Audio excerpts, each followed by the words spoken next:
sampai dengan 223. Ya cukup Ustaz. Ini cukup jelas. Jadi pada prinsipnya apa yang disampaikan oleh Ustaz Taharah, bahwa ketika kita menyembah, beribadah dan di sana itu ada patung-patung, Buya juga sepakat bahwa itu tidak dibenarkan karena itu adalah kebiasaan Yahudi dan Nasrani. Nah, tetapi ada sedikit yang masih belum dijelaskan mungkin Ustadz ini mengenai bagaimana kalau misalnya kita itu beribadah masjid dan masjid itu ada di dekat kuburan gitu maksudnya Buya, atau menghadap kuburan. Apakah hal seperti ini juga dilarang atau memang gimana gitu? Mungkin. Iya. Boleh saya jawab? Baik. Mungkin apa satu dulu itu? Boleh. Baik, karena Masya Allah terima kasih kepada Ustaz Thaharah. Beliau telah memberikan tambahan daripada hujjah. Bahwasanya beliau juga membawa cerita yang panjang. Zaman dahulu itu ada orang membuat patung. Catatan kecil, di tempat kita tidak ada yang membuat patung. Mereka membuat patung-patung setelah dengan nama bos-bos mereka, ulama-ulama mereka. Setelah meninggal baru disembah. Dan di saat mereka menyembah, nah, mereka bukan tujuan kecuali ingin mendekatkan kepada Allah. Baik. Ini pun tidak bisa diterapkan kepada orang yang ziarah kubur atau kebetulan sholat di situ. Sebab orang sholat yang di depannya ada kubur, dia tidak menyembah kuburan. Kalau Ustaz Thaharah mohon maaf barangkali dalam menerjemahkan mana'budum illa liqarribuna ilaihi zulfa ilallahi zulfa mana'buduhum kami tidak menyembah mereka illa. Di sini bukan berarti mereka tidak menyembah, mereka menyembah. Ingat, ini kadang-kadang terjemahan yang sering ditinggalkan. Mereka bukan tidak menyembah, mereka menyembah berhala, nyembah beneran, tapi punya tujuan untuk mendekatkan diri kepada Allah Subhanahu wa taala, dan ini sangat jauh dengan orang ziarah kubur atau yang punya masjid atau orang yang tawassul. Mereka tidak menyembah. Jadi ini memang benar terkutuk mereka karena mereka menyembah. Barangkali tetap belum masuk jadi belum bisa ya nih, kalau jadi hujjah itu belum tepat untuk itu karena mereka menyembah. Ma na'budum illa liyuqarribu. Ma na'budum, kami tidak menyembah illa, artinya mereka menyembah. Tapi tujuan menyembah itu adalah untuk mendekatkan kepada Allah. Tapi alhamdulillah kaum muslimin di Indonesia Raya ini, mereka di saat ada masjid di depannya kuburan, mereka tidak menyembah kuburan, tapi yang disembah adalah Allah Subhanahu wa taala. Jadi yang disampaikan beliau itu adalah menambahkan bahwasanya apa yang kami sampaikan, bahwasanya pengharaman ada di depan kuburan itu adalah bukan sangat berbeda dengan ini, agar tidak ada pemahaman di masyarakat lalu mengutuk mereka itu menyembah berhala. Mereka tidak menyembah. Dan mereka tidak berniat saya menyembah kuburan untuk mendekat kepada Allah, ini tidak ada. Jadi sangat jauh daripada apa yang saat ini kita duga. Ya, baik. Jadi mengenai kalau terhadap adanya patung dan lain sebagainya, sepakat antara Buya dengan Ustaz Thaharah juga sama sepakat bahwa itu diharamkan dan tidak disyaratkan dalam Islam. Ini satu lagi Ustaz, mengenai tadi masjid yang menghadapi kuburan itu. Iya, terima kasih kesempatan yang bagus sekali. Saya bacakan dari kitab Tafsir Ibnu Katsir apa yang beliau katakan tentang masalah itu adalah berhala yang mereka sembah, sedangkan kuburan tidaklah demikian. Maka saya bacakan Tafsir Ibnu Katsir ya, di dalam menafsirkan surat An-Najm ayat yang ke-18 dan 19. Beliau membawakan atau menukilkan sebuah riwayat ya tentang sejarah Tuhan Uzza yang disembah oleh orang-orang Arab itu. Seperti apakah bentuknya Tuhan Uzza ini ya? Maka saya bacakan Ali bin Abbas wa Mujahid wa Rabi' bin Anas ya, dari Ibnu Abbas, dari Mujahid, dari Rabi' bin Anas, annahum qara'u Allat, sesungguhnya maaf saya ralat, bukan Tuhan Uzza, maksudnya Tuhan Lata ya. Tuhan Lata adalah salah satu Tuhan yang disembah oleh orang-orang jahiliyah dulu. Annahum qara'u Allat, sesungguhnya mereka membaca ya Allat bitasydid ta, dengan tasydid ta-nya, wa fassaruhu, dan mereka menafsirkannya bi annahu kana rajulan yaluttu lil hajiji fil jahiliyati as-sawiq, karena sungguhnya Lata ini adalah seorang lelaki yang kebiasaannya adalah menumbuk ya, gandum untuk disedekahkan kepada para jamaah haji di zaman jahiliyah dulu. Falamma mata, ketika si Lata atau lelaki tadi yang dermawan tadi mati ya, setelah mati akafu ala qabrihi fa'abaduhu, mereka itu beriktikaf, artinya mendatangi kuburannya, kemudian melakukan amalan-amalan ibadah ya di kuburan itu, ala qabri, atas kuburan tadi, fa'abaduhu, maka mereka menyembahnya atau beribadah kepadanya.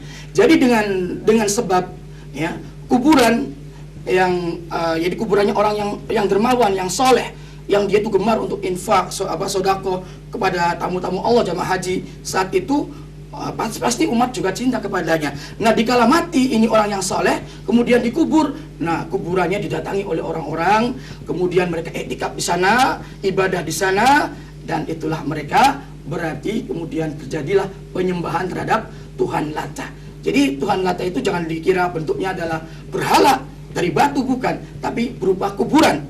Ini yang perlu kita sehingga harus hati-hati. Makanya Nabi itu sebelum wafatnya mengingatkan para sahabatnya supaya hati-hati sama kuburan. Jangan seperti apa yang dilakukan oleh orang Yahudi, orang Nasrani, mengkultuskan kuburan para nabi dan orang-orang yang soleh, dijadikannya tempat untuk peribadatan mereka di kuburan-kuburan itu, yang sehingga ya terjerumuslah mereka kepada kesyirikan dan dilaknat serta dikutuk oleh Allah Subhanahu wa taala. Ini yang dikhawatirkan oleh Nabi, dan sungguh pada saat ini di zaman sekarang ini banyak sekali saudara-saudara kita yang bahkan ya melakukan yang demikian, apalagi tentunya orang-orang yang awam ya, yang nggak ngerti.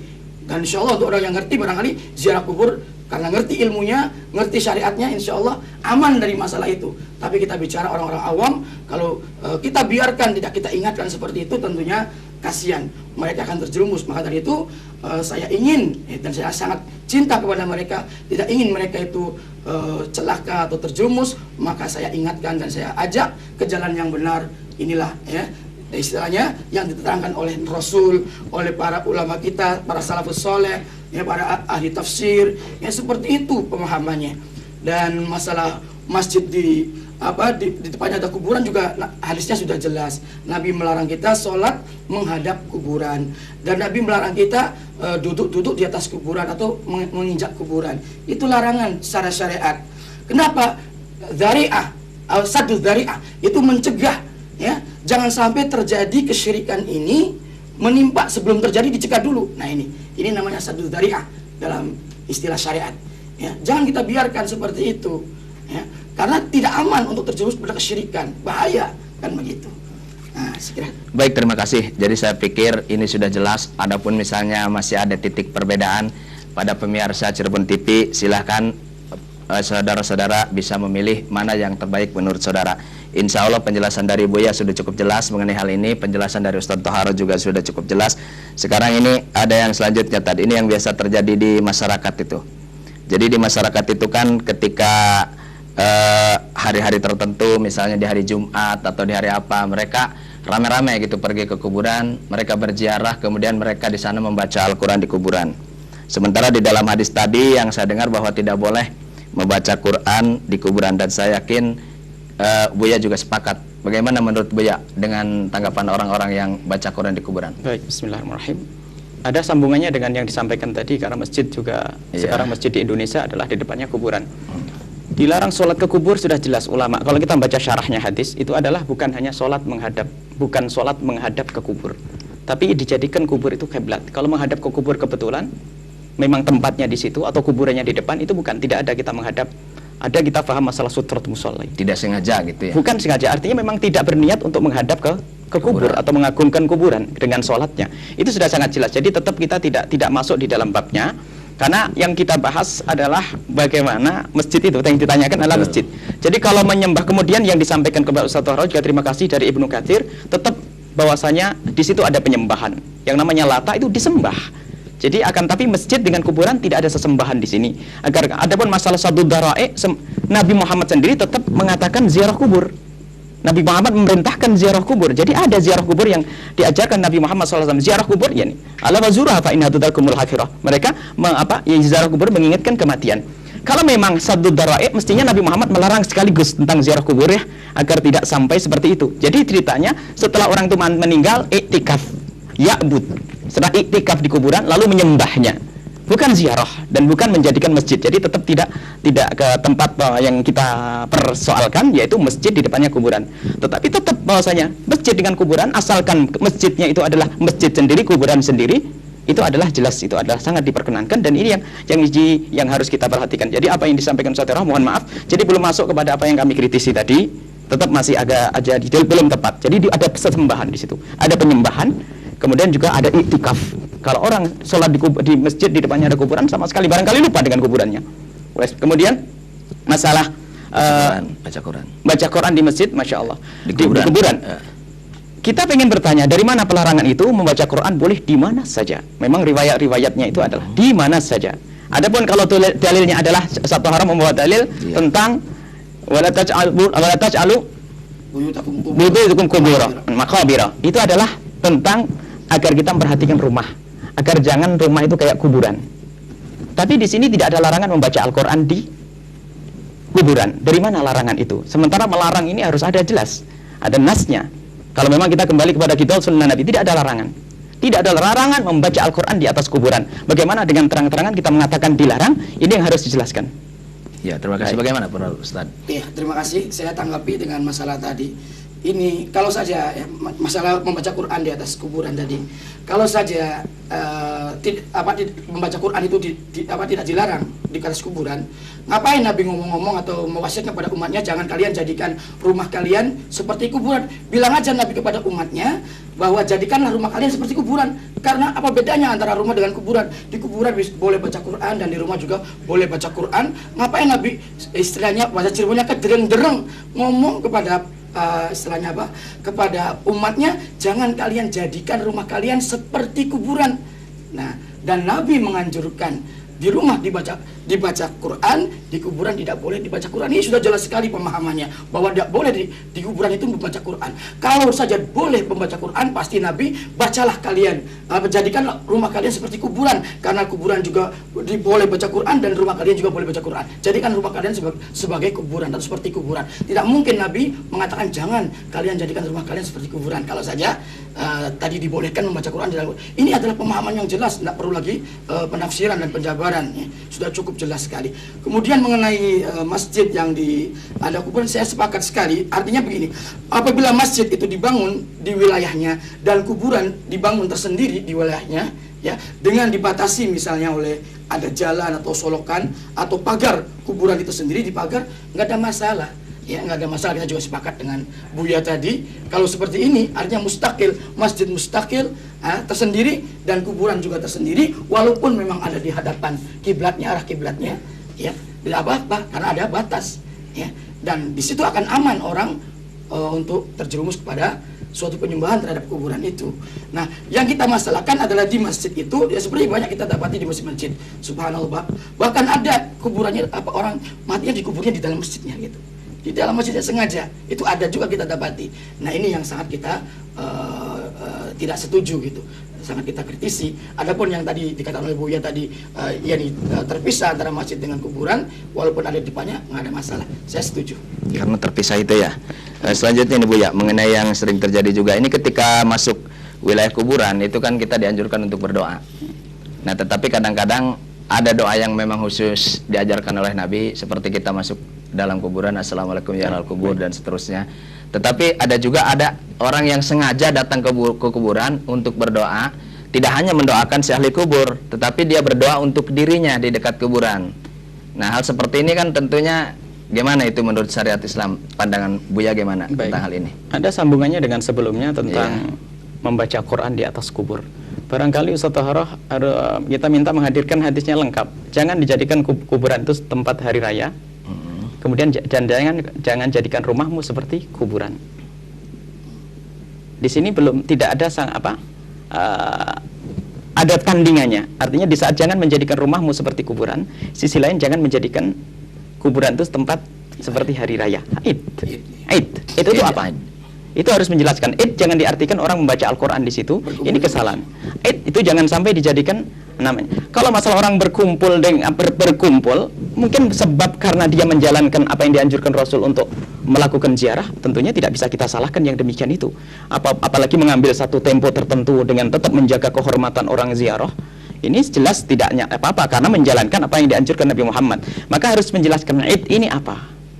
Supaya sebagian orang mengatakan Id, lah kok membaca Al-Quran di situ seperti hari raya. Ini adalah suatu kedoliman di dalam kepada teks hadis Nabi SAW. Jadi bahwasanya membaca Al-Quran, kalau Nabi, jangan kau jadikan rumahmu seperti kuburan. Artinya ini kok tiba-tiba larangan ya Al-Quran dikubur. Ini membaca Al-Quran dengan sengaja atau tidak disengaja? ini bukan untuk mengagungkan kuburan, membaca Al-Quran di mana saja, di jalan, di mana, termasuk di kuburan. Bahkan tidak ada teks. Kalau hanya memahami ini dari mafhum isyarat atau jelas maaf dari segi mana. Kan kita perlu ya, jangan hanya mengatakan jangan jadikan rumahmu kuburan. Sementara masjid itu id, bukan suruh. Jangan sampai membaca Al-Quran di situ. Id dengan kuburan ada keselambungan. Kemudian di dalam Al-Quran, tapi bacalah di rumahmu itu ayat Al-Quran dan sebagainya. Jadi tetap ini tidak jelas melarang bahwasanya di kuburan itu dibacakan untuk membaca Al-Quran. Karena kita mohon dari lafadznya dulu. Pemahaman ulama juga salafus soleh seperti apa, mereka belum ada yang melarang, teks yang melarang seperti itu. Mereka pemahaman mereka adalah wajar begitu saja. Jangan kau jadikan aid ya, tempat ya yang artinya bukan untuk mengingat kematian, karena aid itu melupakan kematian. Jangan jadikan kuburan itu menjadikan kamu lalai akan kematian. Aid di sini bisa dimaknai seperti itu sesuai dengan hadis yang disebutkan satu hara tadi. Tapi kalau hanya kalau dikatakan membaca Al-Quran, ini adalah salah. Kenapa kita membaca Al-Quran yang di situ mengingatkan kita kematian? Jadi ini pelarangan harus jelas. Jadi belum masuk kepada yang disampaikan kalau dilarang baca kubur. Kemudian dari salafus soleh, dari salafun soleh belum mangkul dari Nabi SAW mansus atau dari para sahabah ya, itu tidak ada.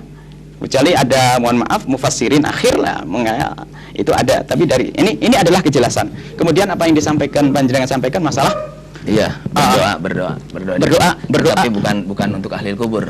Berdoa di kubur untuk diri sama adalah tidak ada larangan. Bahkan kalau kita datang ke kuburan dengan bertawassul, datang ke kuburan untuk mengingat kematian, plus sekaligus saya adalah untuk memohon kepada Allah, karena kita dianjurkan berdoa kapan saja, di mana saja, apalagi di saat-saat tertentu ziarah kubur. Kemudian saat itu bertawassul ya, bertawassul kepada orang meninggal. Itu adalah jika diperkenankan dan ada hujjahnya. Hanya bermasalahnya kita belum dijawab oleh satu haroh. Kita perbedaannya di mana ya? Kita hanya menjawab mengkritisi ini saja. Nah, ini jadi ada hujjahnya dan dalilnya. Barangkali kita sedikit tanya. Berarti nanti kita senang kalau satu haroh membawa kitab Ibnu Katsir. Nanti kita akan kembali banyak kepada Ibnu Katsir. Artinya Ibnu Katsir jadi pegangan pada detik ini. Ya, jadi Ustadz tadi menurut Buya bahwa penjelasan hadis yang tadi belum lengkap. Jadi mohon Iya, terima kasih. Jadi saya perlu jelaskan kembali. Ya, sebagaimana kaidah tadi yang kita sepakati, barangkali Buya juga sepakat ya, bahwa kaidah usul fikih mengatakan bahwa al aslu fil ibadah mahdzur. Hukum asal ibadah itu adalah dilarang, hukum asalnya, kecuali kalau ada dalil. Nah, sekarang membaca Quran itu ibadah bukan tentunya. Pasti jawabnya adalah ibadah. Nah, dalam masalah ibadah ini adakah contoh atau keterangan atau sahabat atau siapa yang di sana pernah mereka melakukan membaca Quran di kuburan tersebut ya. Kalau saja ada, kita juga akan menerima karena memang hadisnya sahih atau riwayatnya sahih. Tapi kalau memang tidak ada yang melakukan yang demikian, jadi mohon maaf ya, secara kaidah usul fikih hukum asal ibadah tidak boleh dilarang ya, aslinya dilarang hukum asal ibadah itu kecuali kalau ada dalil yang mensyariatkan. Nah, kemudian saya yang poin yang kedua, masalah tadi Buya menanyakan tentang perbedaan kita tentang tawasul. Jelas sekali dari satu titik perbedaannya. Saya mengatakan bahwa tawasul kepada orang mati itu tidak boleh ya. Sedangkan Buya mengatakan bahwa tawasul kepada orang sudah mati itu boleh. Ini tak perbedaan kita. Nah, saya mengatakan boleh, saya mengatakan tidak boleh bertawasul kepada orang yang mati itu. Saya sudah memaparkan dalilnya, hujah-hujahnya. Sekarang saya menuntut atau meminta kepada beliau dengan sangat, tinggal beliau silakan. Beliau mengatakan bahwa tawasul kepada orang yang mati itu boleh. Nah, ini saya minta dalil-dalilnya. Tinggal enak nanti Buya menyampaikan dalilnya, sahih apa tidak akan saya terima begitu. Ya. Sedikit lagi Ustadz mengenai tadi orang yang berdoa di kubur. Menurut pandangan antum? Ya tadi kembali bahwa kuburan adalah bukan tempatnya untuk peribadatan. Berdoa termasuk ibadah. Iya, gitu. kita khawatir nanti akan terjerumus kepada seperti orang yang dilakukan oleh Yahudi dan Nasrani yang menjadikan kuburan itu adalah sebagai masjid-masjid tempat ibadah mereka. Ini khawatir ke sana. Ya, berdoa itu untuk orang ahli kubur itu bisa dilakukan di rumah, di masjid atau di mana tempat. Insya Allah doa kita akan sampai untuk orang yang meninggal dunia. Baik, terima kasih kepada dua narasumber. Waktu kita tinggal sedikit. Untuk sebelum ditutup kami beri kesempatan dulu. Kalau tadi yang memulai adalah Ustadz Toharo, sekarang saya persilahkan kepada Buya untuk menutup ya beberapa menit tausiah terakhirnya sebelum kita tutup. Silakan 3-5 menit. Baik, obrolan kita berapa? 1,5 jam atau 2 jam? Sampai jam 10. Kita belum masuk kepada pembahasan. Iya. Artinya masih jauh dari apa yang kita inginkan. Iya. Jadi kesepakatan kita yang pertama tadi sudah jelas tentang masjid tadi. Kemudian Ustaz Thaharah mengatakan kepada kami al-aslu fil ibadah itu mahdzur memang. Ibadah itu aslinya dilarang. Saya pikir ini sangat jelas. Al-Quran tidak dilarang dibaca. Al-Quran tidak dilarang dibaca dan ada perintah. Adapun masalah tempat sebebasnya. Kita di atas mobil, di sini. Tidak ada larangan untuk kuburan, tetap umumil adillah. Barangkali harus seperti itu. Kita jangan sampai kita hanya menunduk. Dan juga mohon maaf Ustaz Thaharah, barangkali harus kita cari kalau betul itu adalah disepakati. Kalau ada masjid jadikan kuburan mutlak tidak diperkenankan. Ustaz Thaharah menyebut orang banyak, khawatir ini ada termasuk menuduh orang ya, khawatir di luar ada orang yang ribut. Kalau masjid mauquf, jangankan kok masjid, tanah orang lain tidak boleh kita mengubur di situ. Kalau masjid sudah mauquf, wakaf, lebih jelas. Jadi tidak ada, apalagi dikatakan banyak. Kami khawatir nanti kalimat ini dibayangkan oleh orang, banyak orang di mana barangkali kita tidak ingin ada fitnah ya, di mana yang ada orang menjadikan masjid itu atau kuburan. Nah itu, masjidnya jadikan kuburan. Tadi katanya orang mengubur di dalam masjid. Itu adalah sesuatu yang sangat berbahaya. Itu mutlak sepakat ulama, wakaf tidak boleh kalau wakaf untuk untuk kuburan. Kalau beli tanahnya sendiri, wakaf untuk kuburan saja. Nah ini kalau ini harus dibongkar. Saat ini barangkali harus jangan sampai kita hanya mengucapkan kalimat nanti orang pada resah di situ. Siapa kira-kira siapa akhirnya mencari penjahat padahal kita tidak ada penjahat di sini ya. Tidak ada orang yang melakukan itu semua. Insya Allah kaum muslimin Indonesia tidak seperti itu. Jadi tetap seperti semula. Al-asl fil ibadah itu adalah mahdzur, tidak diperkenankan. Tapi baca Al-Qur'an adalah diperkenankan. Tidak ada tahsisnya. Bahkan berzikir qiyamau qu'udan wa ala junub. Kapan saja di saat Anda dalam keadaan apapun, di dalam kubur tidak ada larangan sama sekali, harus ada tag di sini. Kalau masalah khawatir itu semestinya ya dari awal sabidara itu adalah masalah kuburan. Ziarah kubur tidak boleh, ziarah kubur diperkenankan. Setelah itu ya kita tetap berzikir di situ, berdoa di tempat itu adalah tidak ada masalah. Dan ini yang diajarkan oleh salafun saleh dan kebanyakan ulama yang ada di Indonesia, kebanyakan ulama di Indonesia rata-rata seperti itu. Ziarah kubur adalah di situ adalah mengingat kematian, kemudian tawassul kepada orang meninggal dunia. Kalau tadi menuntut hujjah, panjenengan tidak memberi kesempatan saya datangkan hujjah. Kita belum datangkan hujjah. Silakan. Baik. Kalau hujjah bahwasanya ada riwayat banyak. Riwayat yang sangat banyak. Bahkan bukan saja orang khawatir bahasanya semoga ada pertemuan lagi, kita tidak tahu setelah ini. Riwayat sangat banyak tentang Imam Al-Baihaqi, Al-Haythami, kemudian Ibnu Abi Syaibah juga meriwayatkan bahwasanya tentang hadis salat istisqa. Bahwasanya jika kita ingin mencermati hadis yang disampaikan oleh Ustadz Thaharah bahwasanya tentang tawassul yang ke-8, tawassul yang disyariatkan adalah tawassul yang ke-8, minta doa kepada nabi dan orang soleh yang hidup. Langsung beliau komentari kepada orang mati tidak boleh ya. Kemudian contohnya adalah hadis yang diriwayatkan oleh Sayyidina Utsman ibn Hunayf. Hadis yang panjang. Kemudian di situ adalah itu dikatakan doa. Padahal di situ ada 3 unsur. Harus dicermati. Yang pertama adalah seorang sahabat Nabi datang ke Rasulullah minta didoakan agar matanya dibuka karena sakit.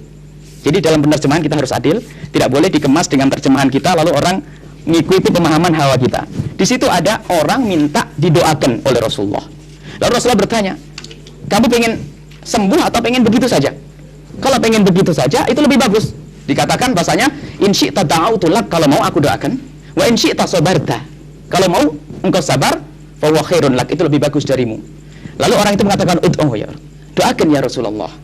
Fa'amarahu, Nabi Muhammad menyuruh ayatawadda, berwudu, fayuhsin wudu'ahu, memperbaiki wudunya, fayusalli, lalu salat raka'ataini, 2 rakaat, sampai diajari waqra' bihadat doa, raka'ataini yad'u bihadat doa, suruh berdoa, Allahumma inni as'aluka, ya Allah aku memohon kepadamu, wa atawajjahu ilaika, dan menghadap kepadamu, binabiyika, dengan nabimu Nabi Muhammad, Nabi rahmati Nabi Muhammad. Lain tawassul.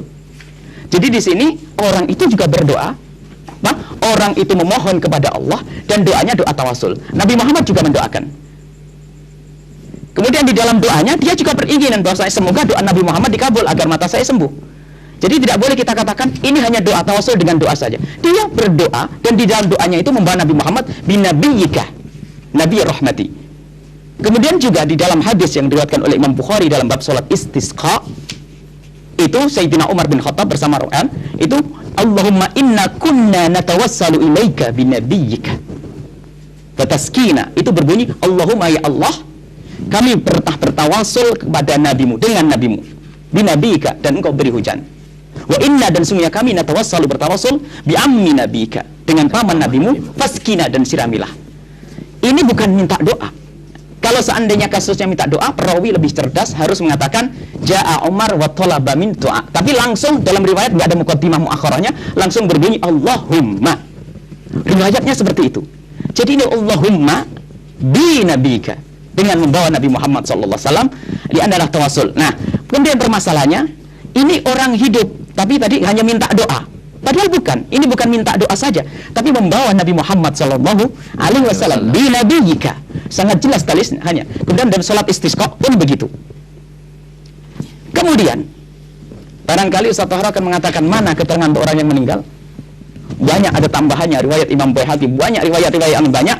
Kata dikatakan Haythami, salah satunya bahasanya zaman Sayyidina Umar ibn Khattab, Sayyidina Uthman bin zaman Sayyidina Umar bin Khattab, itu ada tambahan hadis ya, bahasanya hadis ini ditashih oleh banyak muhaddis ya, kita sebutkan Al-Baihaqi, Mundhiri, Haythami, hadis tentang hadathat al-ahdi Sayyidina Umar bin Uthman bin Affan, Sayyidina Uthman bin Affan radhiyallahu anhu, tadullu ala ini, bunyinya begini, anna rajulan kana yakhtalifu ila Uthman, ada orang berselisih dengan Sayyidina, maksudnya datang ke Sayyidina Umar Uthman untuk minta dibantu fi hajatin lahu, dia punya hajah, fakana Uthman la yaltafit ilaihi, Sayyidina Uthman tidak menoleh, wala yandur fi hajati, dan tidak menoleh kepada hajatnya, tidak dihawil, tidak diperhatikan sama Sayyidina Uthman bin Affan.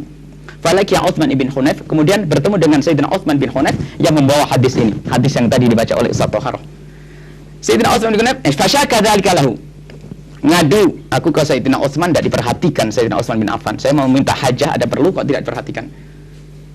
Faqala Uthman bin Hunayf, Sayyidina Uthman bin Hunayf tak taunya berkata, kita tahu Sayyidina Uthman bin Hunayf adalah seorang sahabat, itil midha'ata, datanglah ke tempat wudu, fatawaddo, lalu berwudu, tumatil masjid, kemudian datanglah ke masjid, fasalli fihi, lalu salatlah di situ, tumakul, dan katakanlah dengan doa Allahumma inni as'aluka. Lah ini doa yang tawasul tadi, Nabi Muhammad sudah meninggal ini.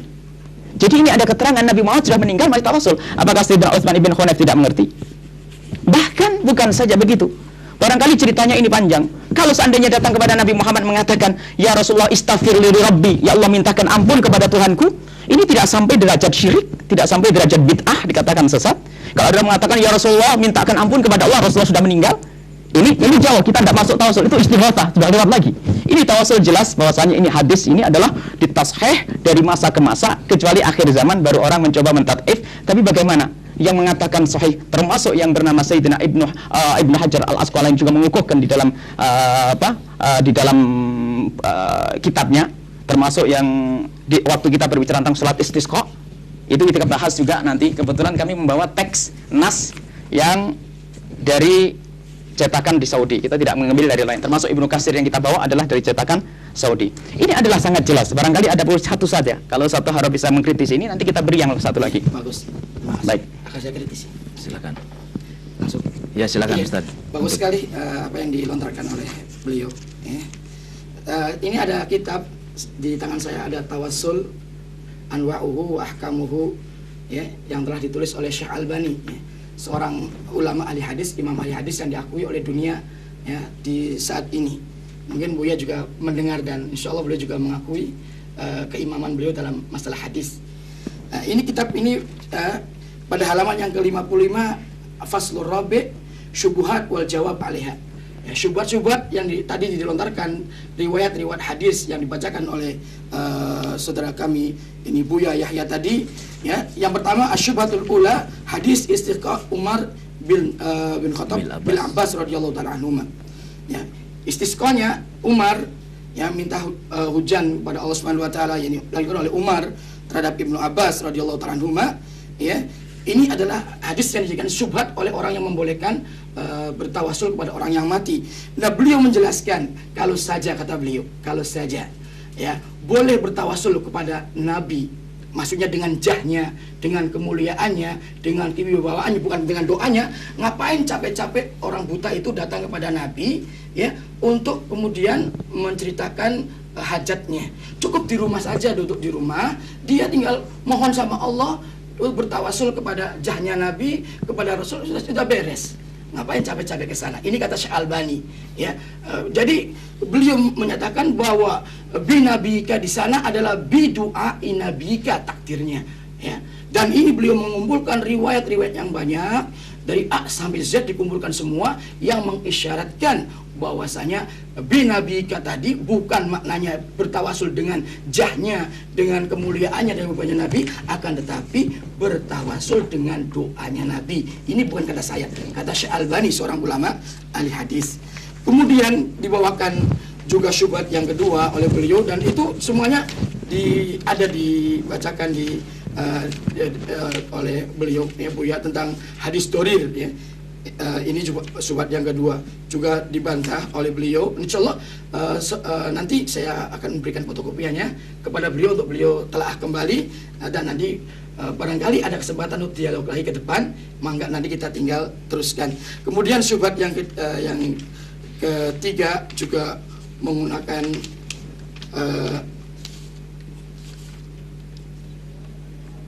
hadis yang lainnya. Sebetulnya semua beliau rinci penjelasannya dan pendoifannya ya, dari riwayat-riwayat yang dijadikannya tersebut ya, yaitu dengan hadis-hadis doif yang berkenaan dengan tawasul. Di antaranya adalah hadis Sa'id Al-Khudri ya, di mana di sini dijelaskan juga tentang masalah tadi, dan beliau katakan ada perawinya adalah Atiyah bin Sa'id Al-Aufa, ini adalah doif, lemah. Kemudian juga diperinteli lagi, insya Allah nanti akan saya kasihkan kepada beliau untuk beliau baca, barangkali bantahan Syekh Albani ini atau penjelasan Syekh Albani tentang syubhat-syubhat yang digunakan oleh orang-orang yang membolehkan tawasul dengan orang yang mati ini. Demikian ya. Hadis-hadisnya semuanya ada di sini. Apa yang Buya Yahya tadi sampaikan pendalilannya ya, berkenaan dengan orang yang mati tawasul sudah ada di dalam kitab ini, dan bagaimana bantahan Syekh Albani terhadapnya, penjelasannya. Dan alangkah indahnya kalau Buya juga turut membaca kitab ini. Nanti kita ketemu lagi di lain kesempatan, dan ada lagi kesempatan untuk berbicara. Masih ada tambahan. Masih ada tambahan, Dokter. Iya. Silakan Buya, barangkali mau berkata. Belum dijelaskan tentang hadis ini, sudah kita jelaskan, berarti belum tuntas ya. Artinya kita sudah mendatangkan dalilnya, beliau minta dalil, artinya dalil ini harus diruntuhkan agar kita datangkan satu lagi dalil. Ustaz Tahara belum meruntuhkan dalil ini bukan kita anggaplah Ustaz Tahara mengikuti Ustaz atau Syekh Albani, kan pikir harus kita kembali kepada teks. Syekh Albani adalah seandainya beliau mujtahid bisa salah bisa ini, dan itu adalah takwilan beliau mendatangkan hadis-hadis itu tidak sesuai dengan yang kita inginkan. Kita adalah kepada kitabullah, sunnah Nabi Muhammad SAW. Kalau kami terus terang tidak berani seperti itu, kami juga nukil ulama. Sebetulnya kita tidak hanya Albani saja, Syekh Albani saja yang kita lihat. Yang lain yang mengatakan itu boleh itu juga lebih banyak, dan lebih dulu dari Syekh Albani. Termasuk ya, Ibnu Katsir sendiri tentang hadis yang kita sebut dikatakan sahih. Bahkan kemudian lebih dari itu Ibnu Katsir itu di mana? Lanjut dulu. Bidayat, baik. Ya, baik, dulu. Kemudian kita datangkan juga hal yang lain, bukan saja itu. Ibnu Katsir itu meriwayatkan banyak hal yang sebetulnya gini saja. Itu bab tawasul dengan orang mati. Kalau seandainya ada orang datang ke kuburan, ini ada jawabannya, karena ini ada. Kalau ada orang datang ke kuburan mengatakan, beri aku ya Rasulullah, mintakan ampun kepada Allah, itu kira-kira bagaimana hukumnya? Lebih parah mana dengan orang yang bertawasul dengan orang mati? Satu haraf barangkali kita minta. Iya, jelas tidak boleh. Jelas tidak boleh. Tidak boleh. Baik, meminta. Baik, sekarang kita pengen kalau begitu, kalau tahqiq Ibnu Katsir orang besar, karena ya, kebetulan kita membawa juga Ibnu Katsir, kita nambah mau yang lainnya, sebab kalau yang lainnya takut tidak beda, takut tidak sama, karena kalau tafsir yang lainnya kita juga membaca, satu harap kebetulan baca kitab yang namanya apa? Ibnu Katsir, tafsirnya Ibnu Katsir. Barangkali bisa dilihat di dalam masalah ayat Al-Quran yang berbunyi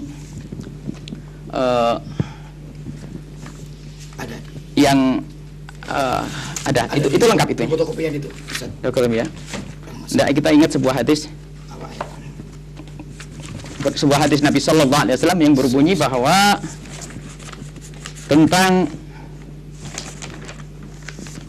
ayat law annahum idzalamu anfusahum ja'uka fastaghfirullaha wastaghfara lahumur rasul tawajjadullaha tawwabar rahimah. Karena Ustaz Tahara kebetulan juga ngajar tafsir, kami dengan tafsir ini. Ibnu Hajar itu Ibnu Katsir itu tentunya kalau sesuatu itu adalah tidak benar, beliau harus ngasih ta'liq. Ta'liq itu apa? Komentar bahwasanya itu adalah tidak benar. Barangkali ayat itu ayat An-Nisa 56. An-Nisa 56 bisa dilihat. Ibnu Katsir adalah muridnya Ibnu Taimiyah. 56 ya. An-Nisa 56. Iya. Bagaimana anunya? An-Nisa. Ya sudah ketemu. Kita pengen Al-Nisa 56. Innalladzina kafaru bi ayati safar. Baiknya. Al-Anfal. An-Nisa juz apa? Ayatnya bukan ini. Bukan yang tadi dibacakan, Bu. Enggak. Kita ingin menunjukkan hujah yang lain. Oh, hujah yang lain. Boleh. Hujah yang lain, Boleh. hujah dari ulama. Karena panjenengan mendatangkan Albani, kita ingin mendatangkan yang lain. Kita ingin juz berapa? Juz 3 ya, juz 2 ya. 56 ayat An-Nisa 56. An-Nisa 56. Baik, di situ disebutkan 64, bukan 56. 64. Baik. Wala annahum idzalamu anfusahum ja'uka fastaghfirullaha wastaghfar lahumur rasul wajadu tawwabar rahimah. Barangkali langsung kita ke ini ya, silakan. baik. Nah. Wala annahum idzalamu anfusahum ja'uka fastaghfirullaha wastaghfar lahumur rasul wajadu tawwabar rahimah. Yurshidu ta'ala al-usaf wal mudrimin idza waqa'a minhumul khata' wal 'isyan ayyatu ila rasul. Ini petunjuk bahasanya orang yang melakukan kemaksiatan agar datang kepada Nabi Muhammad SAW. Fa yastaghfirullah indahu, minta ampun kepada Allah di hadapan Nabi Muhammad SAW. Wa yas'alu ayyastaghfirahum, dan minta kepada Nabi Muhammad agar memintakan ampun kepada mereka yang berbuat salah. Fa innahum idza fa'alu dzalika, kalau mereka melakukannya demikian, taballahu alaihim, Allah akan mengampuni mereka. Wa rahimahum, dan Allah memberikan kasih sayang mereka sampai lawajhu tawwab rahimah. Faqad dzakara jama'atun minhum Asy-Syaikh Abu Nasr Ibn Sabbah. Ini adalah riwayat, dan beliau mengatakan fi kitab Syamil Hikayah Al-Masyhurah, sebuah kisah yang masyhur. Kisah yang masyhur itu menunjukkan sudah kejadiannya di mana-mana seperti itu. Baik. Dan kalau memang ini adalah batil, harus dikritisi. Kenapa dimasukkan dalam tafsir ini? Kenapa tidak mengkritisi Ibnu Katsir? Karena sudah biasa orang melakukan yang demikian itu. Kuntu jalisan 'inda qabrin Nabi. Aku duduk di depan kubur Nabi Muhammad. Fa ja'a Arabiyyun, lalu datang seorang badui, orang awam. Faqala, berkata, "Assalamu alayka ya Rasulullah, salam sejahtera kepadamu ya Rasulullah." Sami'tullah yaqul, aku mendengar Allah yaqul walau annahum idzalamu anfusahum, sampai akhirat. Qad ji'tuka mustaghfiran lidambi. Aku datang kepadamu ya Rasulullah, aku datang kepadamu ya Rasulullah mustaghfiran untuk meminta ampun, lidambi mustashfi'an bika, minta syafaat denganmu ila Rabbi. Kemudian membacakan ya khairu man tufinat bil qa'i a'dhamuhu fataba man tibuhunnal qa'u wal akamu nafsil fida'u, sampai akhir. Tumban saraf al-Arabi faghalabatni aini fara'aitun nabi fin naum faqala ya Utbah ilhaq al-Arabi fabasyarahu anna Allah qad ghafara lahu. Ini artinya datang ke Nabi Muhammad bukan saja sekedar mengingat kematian, dan ini tanpa taklik, tanpa kalau memang ini syirik besar yang kita katakan itu keluar dari Islam, Masya Allah, Ibnu Katsir akan membiarkan yang demikian. Jadi perlu kita tidak cukup dengan tulisannya Albani, kita perlu kembali kepada ulama. Sejauhnya kita hanya ingin sedikit luas saja, agar tidak sedikit-sedikit orang harus kita katakan masuk neraka, ini bid'ah, ini sesat. Jadi jelas. Belum lagi nanti apa tafsir dari yang lainnya. Yang meriwayatkan tafsir ini ada Imam Nawawi, Imam Ibnu Qudamah, kemudian Syekh Mansur Al-Bahuti. Ini meriwayatkan, ini ulama-ulama meriwayatkan kisah ini. Anggap saja ini bukan hadis Nabi, tapi kisah ini menunjukkan apa? Sandarannya apa? Kan begitu ya? Kisah, dan beliau tidak ngasih taklik, ini tanggung jawab besar. Apakah kita akan mengatakan Ibnu Katsir juga termasuk orang yang ridho dengan kebatilan? Dan ini tanpa taklik. Baru ada cetakan-cetakan akhir dikasih taklik, dikasih komentar. Cetakan akhir, siapa kita ini? Sementara ini adalah menunjukkan pekerjaan yang sudah umum di kalangan ulama. Itu seorang datang ke Nabi Muhammad seperti itu. Lebih lagi tentang tawassul, hadisnya tadi sangat jelas. Jadi mohon kalau kisah Albani kita baca, akan tadi baca yang lainnya. Kita tidak bisa menafsir hadis sesuai dengan hawa. Kemudian kita harus membedakan tentang tawassul bid-du'a dengan doa bitawassul. Ini harus dibedakan. Yang kita bahas adalah doa bitawassul dan yang disyariatkan. Kita berdoa sambil bertawassul membawa orang yang soleh, orang ulama, Nabi Muhammad. Kalau tawassul bid-du'a jelas. Tapi doa bitawassul dan yang diajarkan Nabi Muhammad, dan ini adalah orang yang sering begitu cepatnya mengatakan itu sesat, bid'ah dan sebagainya, sementara dalilnya seperti ini. Bahkan dalam riwayat ini dijelaskan ya, qad donantu nafsi wa ji'tuka tastaghfiruli. Aku datang kepadamu untuk kau mintakan ampun kepadaku. Ya Rasulullah, Rasulullah sudah meninggal. Ini banyak riwayat yang semacam ini. Jadi bagaimana? Mohon, jadi begini Ustaz, sebenarnya kami ingin menghadirkan, jangan kita sempit kepada satu ulama saja yang kebetulan Albani kebetulan, mohon maaf, beliau punya hutang banyak telah melukai kaum muslimin dari buku-bukunya. Dan kita hadirkan satu persatu, dan beliau melukai juga Ibnu Taimiyah, mengatakan tidak perlu dianggap hadisnya, dan ini dalam kitab sahihnya. Mereka Albani itu mencaci hampir semua orang. Ibnu Taimiyah dikatakan la yu'tamad fit tashihi idza aradta an ta'tamid farji ila kitabi. Sampai tidak dikatakan teman-teman, tidak dianggap tasihnya Ibnu Taimiyah. Coba pengikutnya kira-kira marah atau tidak? Ini memang barangkali Albani disingkirkan dulu bukunya, kita baca bukunya ulama-ulama. Adapun masalah pengakuan dunia, semoga ini adalah wallahualam salah betul. Ini maksud kami apa? Kita tidak cukup dengan bukunya Albani. Kemudian masih banyak hujah-hujah yang lainnya. Insya Allah kita akan datangkan. Intinya apa? Ya Ustadz, kita tidak mudah mengatakan orang seperti ini masuk neraka, sesat. Masya Allah, kita ingin bersatu agar tidak ada permusuhan lagi. Wallahu a'lam bishawab. Ya, baik. Kepada Ustaz Bahar untuk mengkritisi. Saya tanggapi dari apa yang mengenai keterangan dalam tafsir Ibnu Katsir ini amat sangat salah kalau dikatakan semua yang dibawakan oleh Imam Ibnu Katsir dalam tafsirnya periwayatannya semuanya sahih, karena Imam Ibnu Katsir tidak menta'lik atau tidak menjelaskannya. Ini sangat tidak benar sekali, karena betapa banyak hadis-hadis riwayat yang Israiliyat, yang juga dhaif dan lemah, beliau bawakan juga di dalam tafsirnya. Jadi tidak semua riwayat di dalam tafsir Ibnu Katsir itu semuanya sahih 100%, 100%. Nah, jadi tidak benar kalau dikatakan Imam Ibnu Katsir membawakan riwayat ini kemudian gara-gara tidak menjelaskan ini sahih apa tidak, ya, ada membiarkan begitu saja berarti ini Ibnu Katsir setuju. Tidak demikian konsepnya, ini nggak benar. Jadi yang benar adalah Imam Ibnu Katsir membawakan bagus sekali tafsirnya, ayat dengan ayat, kemudian dengan riwayat, bahkan ya, sampai perkataan sahabat atau tabi'in beliau bawakan, ya, dengan di sana banyak beliau tidak mentasheh hadis tersebut, begitu saja membawakan riwayat.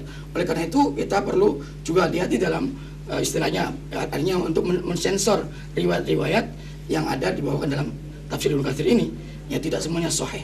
Kemudian juga yang kedua mengenai bagaimana Syekh Albani dianggapnya mencaci maki Ibnu Taimiyah, ini adalah suatu perkataan yang tidak mencaci, mengatakan merendahkan tentang takhrij hadis. Kalau merendahkan tentang takhrij hadis, ada teksnya. Saya tidak sampai seperti itu. Karena beliau juga adalah ulama dan ahli ilmu, ya, tahu menghormati ulama-ulama yang sebelum beliau. Ya, dan wajar kalau memang orang terdahulu kemudian salah dalam mentasheh, itu hal yang wajar karena manusia tidak maksum. Sehingga didapati dan beliau, ya, kita akui ilmu hadisnya, dia adalah berhak untuk mentashihkan hadis, ya, atau mendoaifkan. Ya, dan banyak imam-imam terdahulu yang dinyatakan sahih oleh Imam Tirmidzi misalnya atau Imam Al-Hakim, yang tasihnya dianggap oleh ahli tafsir itu ada yang mutasahil, ya, ini gampang mentasihkan, padahal nyatanya hadisnya dhaif.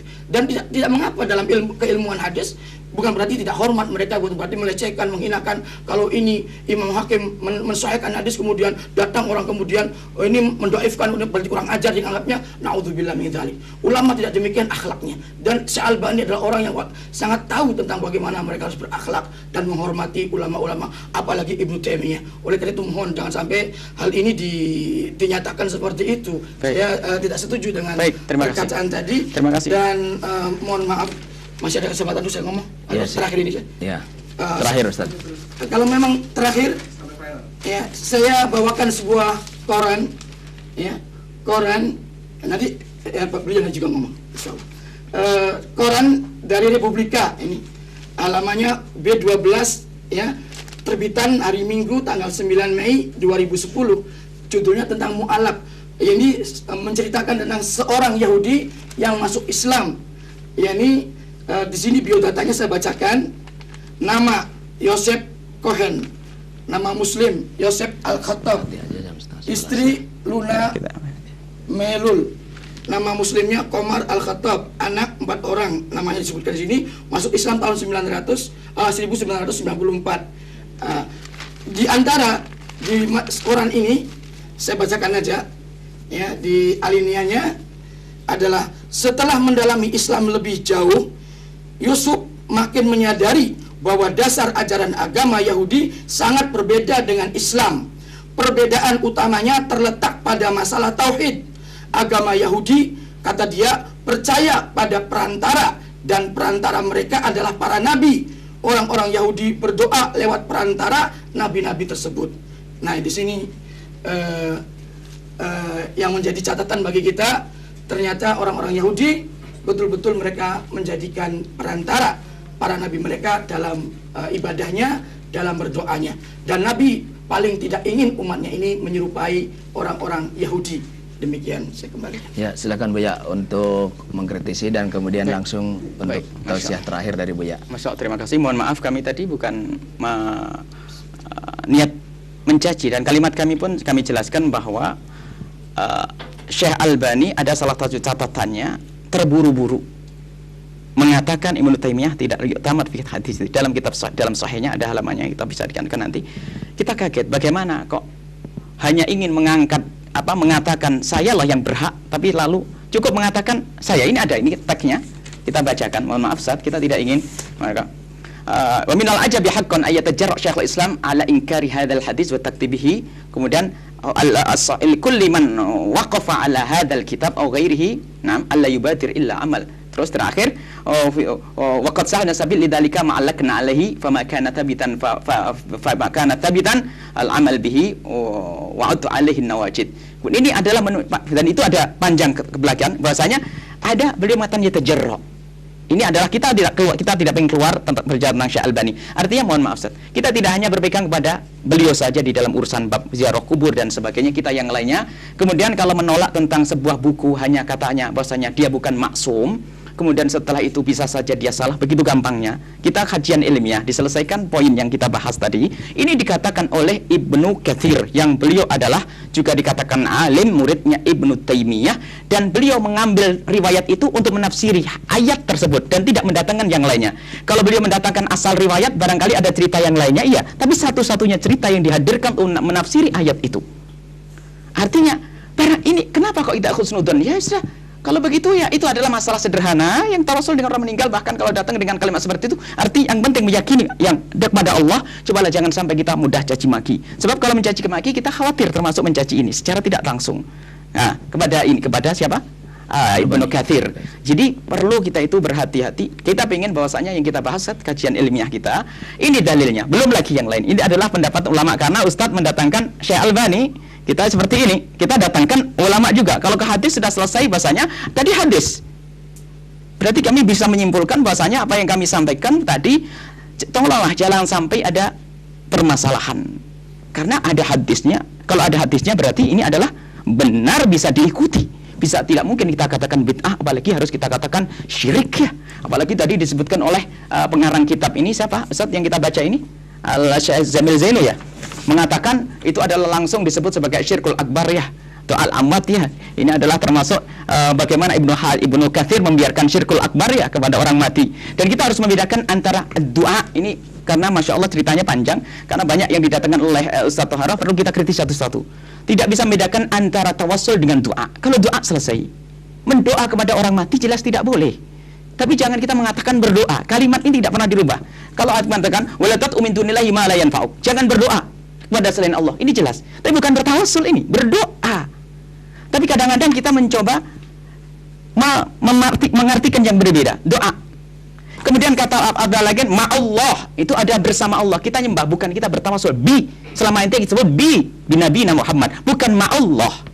Jadi sebetulnya sangat sederhana. Kita ingin mengukuhkan bahwasanya para mutawassilin, ahli tawassul, dengan cara yang kami sebutkan ya, menyebut ke pangkat Nabi Muhammad. Disebut pangkat Nabi Muhammad sudah tidak tidak luar biasa. Bahkan kalau kita pangkat Nabi Muhammad itu maksudnya kemuliaan Nabi Muhammad. Kita bertawasul dengan Nabi Muhammad itu karena apanya? Karena zatnya, karena pangkatnya, karena apa? Nabi Muhammad SAW. Kalau berdoa ini adalah lain. Kita bukan tawasul, bukan tawasul, bukan berdoa, tapi doa bitawassul yang kita sebutkan. Jadi ini adalah yang kami gambarkan. Ternyata tawasul ada. Ustadz bisa mengambil kesimpulan sebagai kesimpulan sebagai moderator bahwasanya ada hujjahnya. Bagi yang bertawasul dengan orang meninggal ada hujjahnya. Jadi mungkin karena tadi kami untuk menutup, semoga tidak ada perselisihan antara kami dengan Ustadz Toharo setelah ini. Barangkali setelah ini tidak perlu lagi kita mengatakan bahwasanya yang bertawasul kepada orang mati sampai derajat bid'ah, apalagi kepada syirik ini adalah kesepakatan yang bisa apalagi jelas, kecuali harus didatangkan hujjahnya. Terima kasih. Tidak dalam hal ini maaf. Nanti baik. Belum sepakat. Nanti ada untuk silakan udah baik. Bu ya. Bagi seperti itu, baik. Ya. Maka silakan. Makasih. Komentar terakhir Ustaz. Iya, jadi kalau dikatakan sepakat kita belum sepakat kalau mengenai satu hal tadi yang kita perselisihkan, yaitu bahwa saya mengatakan tidak bolehnya kita bertawasul kepada orang mati, sementara beliau juga masih tetap mempertahankan. Saya pakai dalil tadi, Ustaz. Iya. Abdurrahman bin Hunayf. Iya, pakai dalil. Saya juga pakai dalil tadi. Jadi kalau dikatakan kita sepakat itu tidak. Baik. Saya nggak sepakat tadi. Itu saja kesimpulannya. Baik, terima kasih. Terima kasih untuk semuanya karena waktu kita juga sudah habis dan pada akhirnya saya selaku moderator dapat menyimpulkan bahwa memang tawasul ada yang masru dan ada yang mamnu. Ada yang disyariatkan dan juga ada yang dilarang, dan itu semua telah dipaparkan oleh kedua pemateri, dan saya yakin pemirsa di rumah ini sudah bisa memahami arah pembicaraan kedua pemateri. Adapun misalnya masih belum ada kesepakatan, ini saya pikir sesuatu hal yang memang indah. Karena apa? Karena perbedaan ini semuanya didasarkan kepada argumen-argumen yang dibawakan oleh para ulama. Adapun masalah misalnya pemirsa dan kaum muslimin mau memilih pendapat yang mana dan yang mana, itu terserah. Yang jelas kita memohon kepada Allah Subhanahu wa taala, semoga Allah Subhanahu wa taala senantiasa memberikan taufik dan hidayah bimbingan kepada kita semua. Juga semoga Allah Subhanahu wa taala memberikan keberkahan kepada kita semua, dan Allah Subhanahu wa taala menjadikan kita mampu menjalankan syariatnya dan menjauhi apa yang dilarangnya. Dan Allah senantiasa menyelamatkan kita di dunia dan akhirat, dan kita semoga tetap berada pada Shiratal Mustaqim. Akhirnya kami selaku moderator terima kasih kepada Ustadz Toharo, terima kasih kepada Buya, dan terima kasih kepada Cirebon TV yang telah menayangkan acara ini. Mudah-mudahan Allah membalas kebaikan seluruh kerabat kerja yang meliput acara ini. Dari kami selaku moderator kurang lebihnya mohon maaf, dan mohon maaf atas segala kekurangan kami. Subhanakallahumma bihamdik asyhadu an la ilaha illa anta astaghfiruka wa atubu ilaik. Wassalamualaikum warahmatullahi wabarakatuh.